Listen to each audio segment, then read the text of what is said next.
Սուրբ Մարիամի տունը եւ արձանը այցելելուց հետո մենք գնում ենք արդեն մեկ այլ հետաքրքիր տեղ, Սուրբ Հովհաննեսի բազիլիկա կամ Բազիլիկա of St. John, Սուրբ Հովհաննեսը, որը հայտնի է նաև որպես Հովհաննես Ավետարանիչ կամ Հովհաննես Աստվածաբան, 12 առաքյալներից ամենափոքրն էր եւ մտերիմ հարաբերություններ ուներ Հիսուսի հետ։ Այս կապը խորհրդանշում է վերջին ընթրիքի պատկերում, որտեղ Հովհաննեսը հենվում է Հիսուսի վրա։ Խաչելիության ժամանակ Հիսուսը Հովհաննեսին վստահում է իր մորը Կույս Մարիամի խնամքը։ Ասում են, որ Սուրբ Հովհաննեսը իր վերջին տարիները անցկացրել է Եֆեսոսի շրջակայքում։ Սուրբ Հովհաննեսի մահից 300 տարի անց 4-րդ դարում գերեզմանի վրա կառուցվել է մի փոքրիկ մատուռ։ Սուրբ Հովհաննեսի եկեղեցին վերածվել է հրաշալի բազիլիկայի Հուստինիանոս կայսրի օրոք։ Ավանդույթի համաձայն Հովհաննեսը վերցրեց Մարիամ Աստվածածնին եւ եկավ Եփեսոս։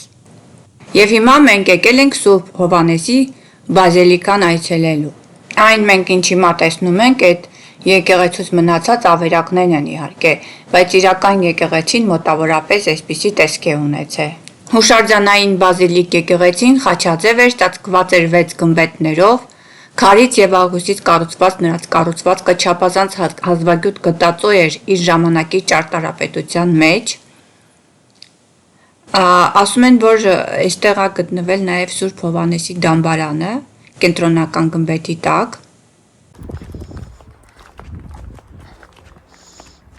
Սենց արանքը, սենց որ գնա մենք չենք հասցնի, մյուս տեղը մտնենք։ Տոմս պետք է առնենք, վան պետք է առնենք։ Այս անգամ սենց շատ վիդեո եմ անում։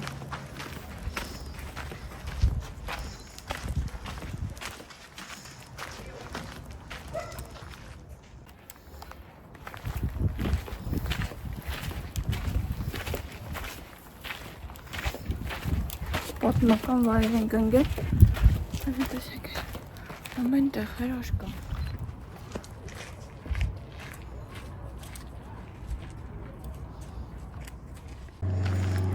Այստեղ հələ հետազոտական աշխատանքներ են անում, նայեք, հələ փորում են, պեղումներ են անում։ Չէ հետաքրքիր վայր է։ They didn't have a crane, so how did they put them up there? It's amazing, Elephants? like pyramids, you know, you Right. can imagine how they Like did. Pompeii, you know. Yeah. I'm just so overwhelmed by all of this. All of this. You said marble? Yeah. Wow. Wow. Huge. Huge. Oh, somebody must stay here up here to take care of it, huh? They live here. Yeah, see the other people right there. Հետևումս քաղաքն է ամբողջ։ Մակայլելով գնացինք։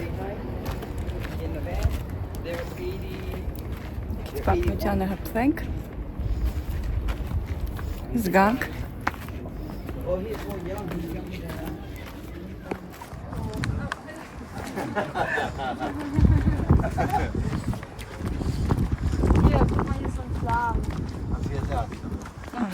Մակետնա։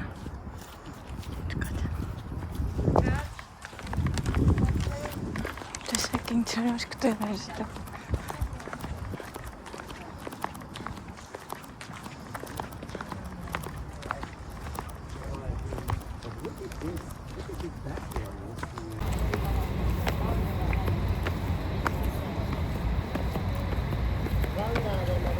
Thank you. No, teşekkürler.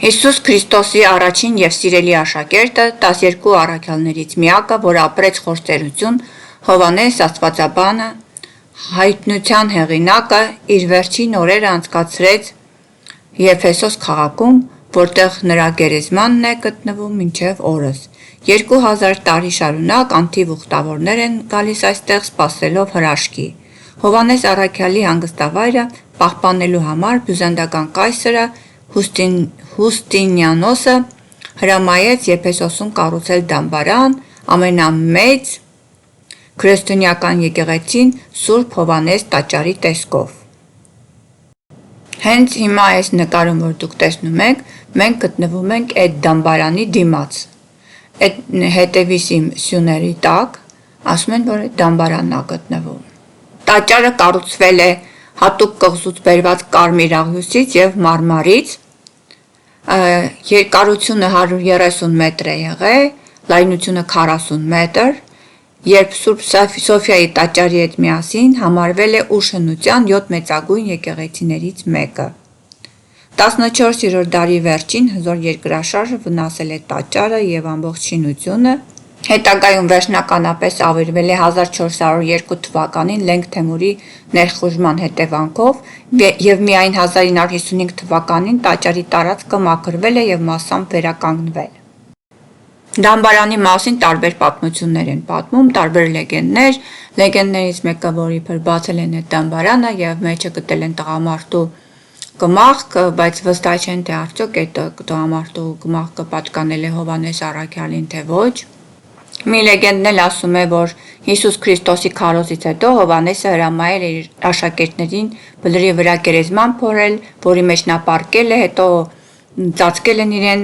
աշակերտները հնազանդորեն արել են դա, որոշ ժամանակ անց աշակերտները վերադարձել են գերեզմանի մոտ, փորել են այնտեղ եւ ոչինչ չեն գտել, հողի տակի ձայն է լսվել, հետո տեսել են, որ Հովհաննես Առաքյալը խորը քնած է իր գերեզմանի տակ եւ գերեզմանի շուրջը փոշի է բարձրանում։ Ասում են, որ այդ փոշին ունի հրաշագործ ուժ բուժելու հիվանդությունները, երկարացնելու կյանքը, հանգստացնելու ծովային փոթորիկները, մրրիկները, սա տեղի է ունենում տարին մեկ անգամ մայիսի 8-ին կամ մայիսի 21-ին նայած որորացույցով, այդ օրը հազարավոր ուխտավորներ հավաքում են Սուրբ Հովհաննես եկեղեցու մոտ, հույս ունենալով կախարդական փոշին հավաքեն հատուկ սրվակների մեջ։ Մենք շատ կարճ ժամանակ անցկացրեցինք այստեղ, որովհետև մեր ընկերներից ոմանք եկան մեր հետ, ոմանք չուզեցան գալես մտնել այս եկեղեցին, այնպես որ ստիպված էինք խմբի հետ համակայլ գնալ։ Այդ կարճ ժամանակում ես իհարկե շատ բան չէի կարողանա այդտեղ ուսումնասիրել, բայց երբ որ եկանք տուն արդեն հանգիստ արդեն կարդացի թե ուր եմ եղել, որտեղ շատ համապատրաստից գնացինք, ես չգիտեի նույնիսկ ուր եմ գնում, ինչ եմ անում։ Այդ տաքսու վարորդը ասաց, որ այստեղ շատ հետաքրքիր վայր կա։ Հիմա մենք տեսնում ենք այդ դամբարանը, գրված է Սենթ Ջոնի դամբարանը, այս մակետը նորից տեսնում եք, որ այսպիսին է եղել մոտավորապես այդ եկեղեցու մակետը, այստեղ մարդիկ այդ աշխատանքներն են արել դամբարանում, փորձել են պեղումներ են արել։ Այս հիմնական մուտքի դուռն է, որ դուք տեսնում եք, որտեղից մենք մտանք։ Նկարվել ենք այս դիմացը։ Մոտակայքում էր գտնվում հատուկ քաղցրավենիքների խանութ, որտեղ կարող էինք եւ փորձել եւ գնումներ կատարել։ Եվ ամենահետաքրքիրը կար ձիթապտղից պատրաստած յուղեր ունեին շատ հետաքրքիր։ Ես հետո կարդացի, որ այս տարածքում շատ են այդպիսի ձիթապտղի արտադրության տեղերը, որ ձիթապտղով հետաքրքիր յուղեր են պատրաստում, տարբեր տեսակի մաշկային հիվանդությունների համար կարելի է օգտագործել եւ բավականին արդյունավետ է լինում։ This is for dermatologic problem. Eczema, acne, pimple, burn, sunburn, baby crash, any kind of dermatologic problem can apply. Do you know tiger balm? Maybe you heard. Tiger balm. This is olive oil mixed with rosemary oil for rheumatism, muscle pain, joint pain.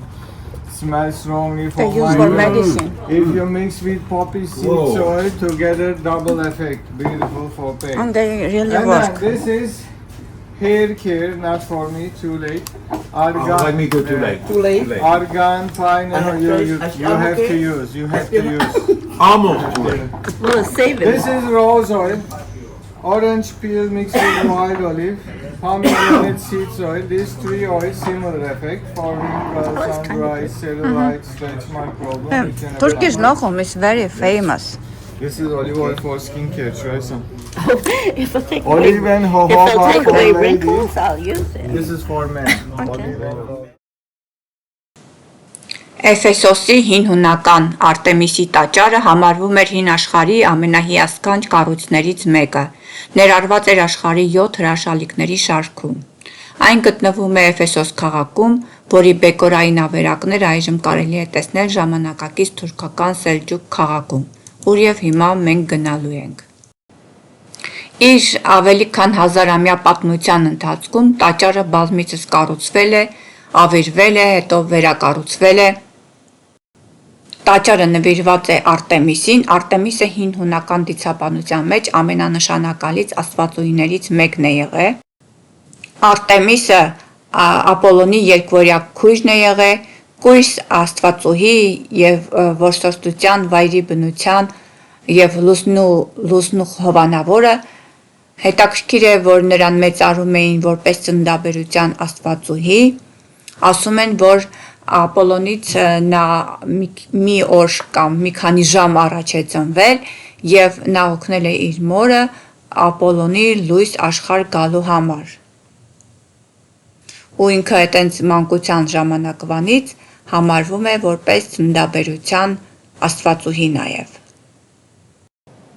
Տաճարը կառուցելու համար ընտրվել է շատ անսովոր վայր։ Ճահիճը, այս նկարում դուք տեսնում եք մոտավորապես այդ վայրն է։ Այդ ժամանակ շատ շենքեր ավերվում էին հաճախակի երկրաշարժներից, ուստի ճարտարապետը որոշեց տաճարը կառուցել Ճահճոտ գետնի վրա հույս ունենալով, որ հողը կմեղմացնի երկրաշարժը եւ տաճարը կմնա անվնաս։ Սակայն այդ որոշումը եւս սխալ դուրս եկավ։ Այսօր տաճարի գրեթե շատ մնացորդներ խորտակվել են ճահճի հատակին։ Տաճարներից վերջինը կառուցվել է գրեթե 120 տարի, վերջնական չափերն էին 110 մետր երկարություն, 55 մետր լայնություն, 127 սյուներ, 18 մետրանոց բարձրությամբ սյուներ է ունեցել, իսկապես տպավորիչ տաճար է եղել։ Ստամբուլում այդ տաճարի մակետը կա, Արտեմիս տաճարի մանրանկարչական կրկնօրինակն է։ Այդքան խոսեցինք Արտեմիսի մասին, հիմա այս էլ Արտեմիսի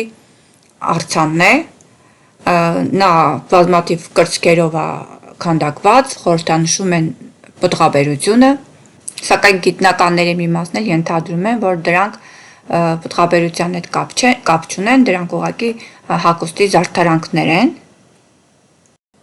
Այս երկու արձաններն էլ, որ դուք տեսնում եք, երկուսն էլ Արտեմիսի արձաններն են։ Ուղղակի մեկը հունական դիցաբանության միջի Արտեմիսն է, մյուսն էլ Էֆեսոսի Արտեմիսն է։ Համարում են, որ սրանք նույն կերպարներն են։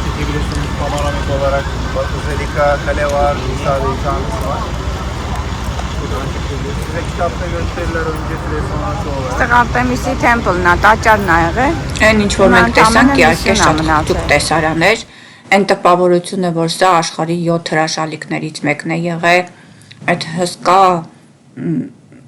տաճարից մնացել էր ընդամենը մի սյուն եւ որոշ բեկորներ ցակուցրիվ վիճակում։ Մեր թվարկությունից առաջ 356 թվականին Եփեսացի Հերոստրատոս անունով մի բնակիչ ձգտելով հասնել հավերժական փառքի, որոշեց, որ իր անունը ինչպես անի, որ մնա պատմության մեջ, հրդեհեց այս հսկա մեծ տաճարը։ Քանի որ տաճարի կարևորագույն կառուցվածքային մասերը պատրաստված էին փայտից, ուստի միայն սյուները մնացին։ Հետագայում Ալեքսանդր Մակեդոնացի կողմից այս տաճարը նորից վերականգնվել է, սակայն հետագայում եւ երկրաշարժներից եւ 263 թվականին գոթական ցեղերի կողմից որ ներխուժել են այս կողմերը, աստիճանաբար խարխլվել է եւ մնացել է այս պահին մենակ այս սյունը, որ դուք հիմա տեսնում եք։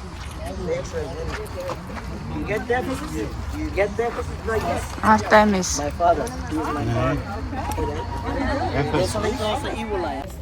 Արտեմիսի տաճարն է այստեղ, որ մնացել է ընդամենը մեծ սյունը։